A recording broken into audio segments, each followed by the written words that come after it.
Namaste. I'm Alakananda Ma, Ayurvedic doctor and principal of Alandi Ayurveda Gurukula, a unique apprenticeship style Ayurveda school in Boulder, Colorado. So last time, which was 2 weeks ago because I've been in hospital in between, last time we were talking about SIBO, and this time we're going to talk about diet and SIBO, what's typically known as the FODMAP diet. Also, some people call it the SIBO diet. So it often happens that people come to our clinic and they have been given a handout for a FODMAP diet and they haven't been told anything about ever getting off of that diet, but you can't live on a FODMAP diet. It doesn't have enough prebiotics for you to ever build a healthy gut flora. This is really intended as an elimination diet, not as a life sentence.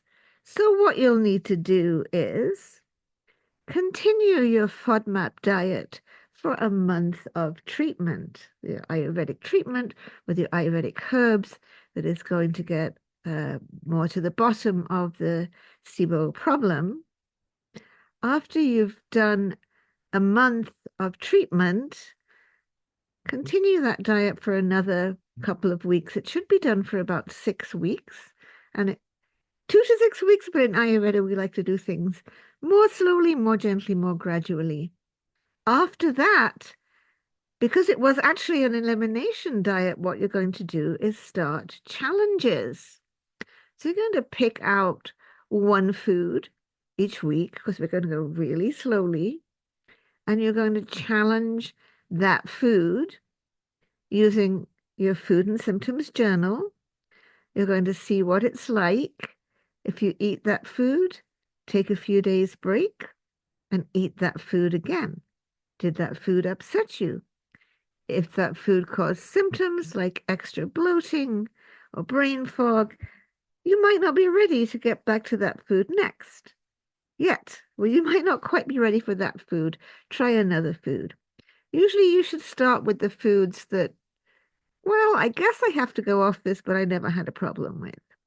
And save to the last the foods that you always knew were difficult. Like some people just know they can't digest avocados. Some people know they can't have quinoa. Most people, we think these are lovely, healthy, easily digestible foods, but they're not for everyone.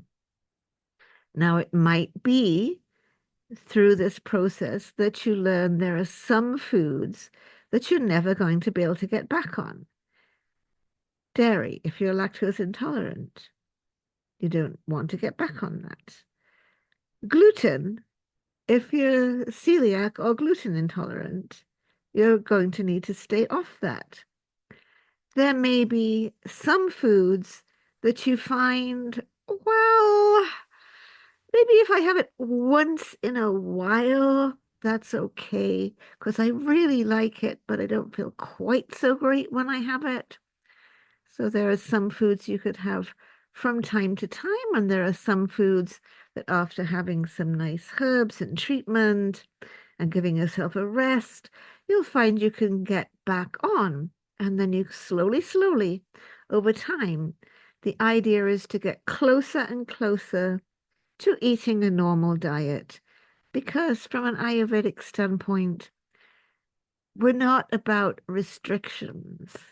We're about eating as close as possible to the normal healthy diet, but at the same time honoring your body with what the foods are that aren't right for you.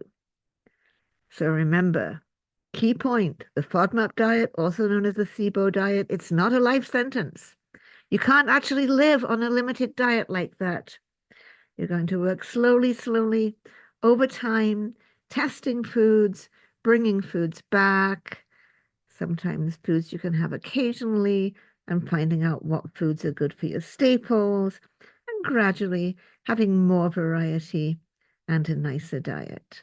Hope this helps. Don't forget to subscribe to the channel Don't forget to click the like button. We'll see you next week. Namaste.